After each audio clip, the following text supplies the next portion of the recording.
मौजूद बच्चों को दुलार करते हुए भी सीएम योगी नजर आए।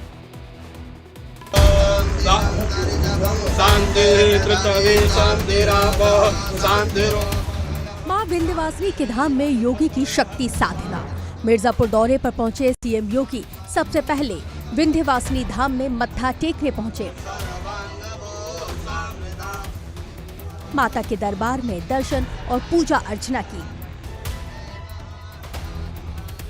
विंध्याचल की अधिष्ठात्री देवी को फूल माला चुनरी भेंट की। विधि विधान के साथ मां की आरती भी की और मां से आशीर्वाद लिया।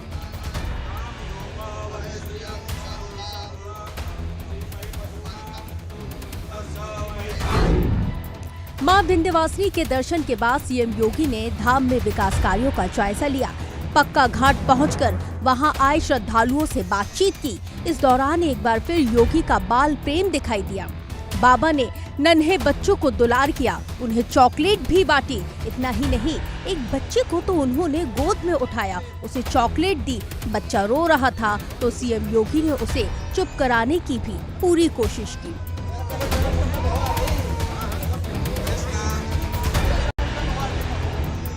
एक और बच्चे को भी इसी तरह गोद में खिलाया।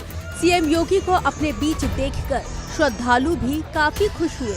बाबा ने विंध्यवासिनी धाम में दुकानदारों से भी उनका हालचाल जाना और उनकी समस्याओं को दूर करने का भरोसा दिया। आगे बढ़ते हुए फिर योगी रुके और वहां खड़े एक शख्स के छोटे बच्चे को देखा, उसे दुलार किया, फिर अपनी गोद में भी उठा लिया। देश के सबसे बड़े राज्य के मुख्यमंत्री के तौर पर योगी की छवि सख्त है, लेकिन बच्चों के बीच उनका अलग ही रूप देखने को मिलता है। सीएम योगी भगवान शिव के साथ शक्ति के भी उपासक हैं। मां का ये शक्ति पीठ भी आस्था का एक बड़ा केंद्र है और इस धाम का विकास करना सीएम योगी का लक्ष्य है। Bureau report, India Daily Live. CM Yogi ने अपने ड्रीम प्रोजेक्ट विंध्य कॉरिडोर के निर्माण कार्यों को भी देखा। वहीं मिर्जापुर के बाद योगी प्रयागराज के दौरे पर भी पहुंचे। दरअसल काशी कॉरिडोर की तर्ज पर विंध्याचल और प्रयागराज में कॉरिडोर का निर्माण हो रहा है, तो सीएम योगी ने विकास परियोजनाओं की बड़ी सौगात भी दी।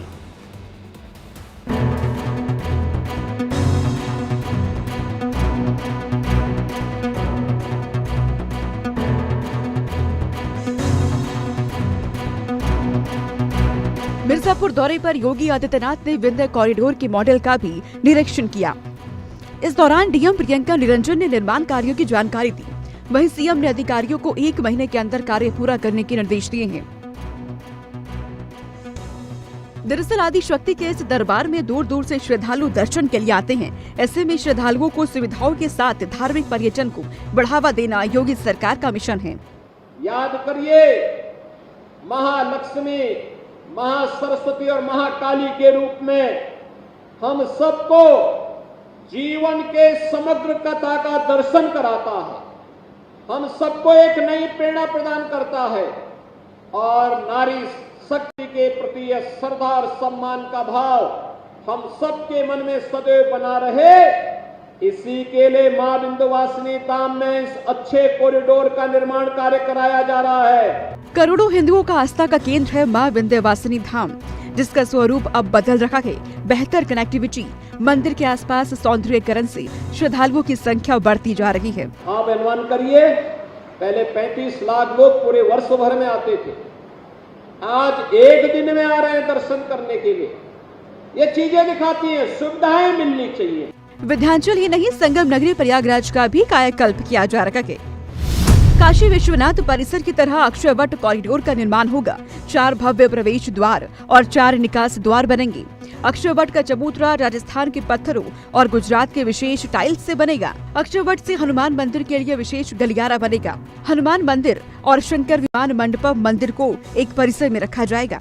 परिसर में सरस्वती कूप भी शामिल होगा। मंदिर में 1 घंटे में 50,000 से ज्यादा श्रद्धालु दर्शन कर सकेंगे। महाकुंभ 2025 के पहले संगम नगरी को भव्य बनाने का लक्ष्य रखा गया है।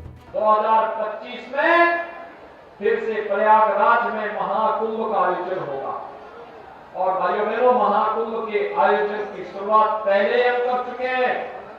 आज 3300 करोड़ रुपए की अधिक की परियोजनाओं का शिलान्यास फिर से हो चुका है। संगम तट पर स्थित पवित्र अक्षयवट की भव्यता आने वाले दिनों में पूरी दुनिया देखेगी। कॉरिडोर बनने से श्रद्धालुओं के लिए दर्शन पूजन बेहद सुगम हो जाएगा। वहीं योगी सरकार प्रयागराज में पेरिस और लंदन की तरह 18 स्ट्रीट वेंडिंग जोन बनाने की भी तैयारी कर रही है। Bureau report, India Daily live.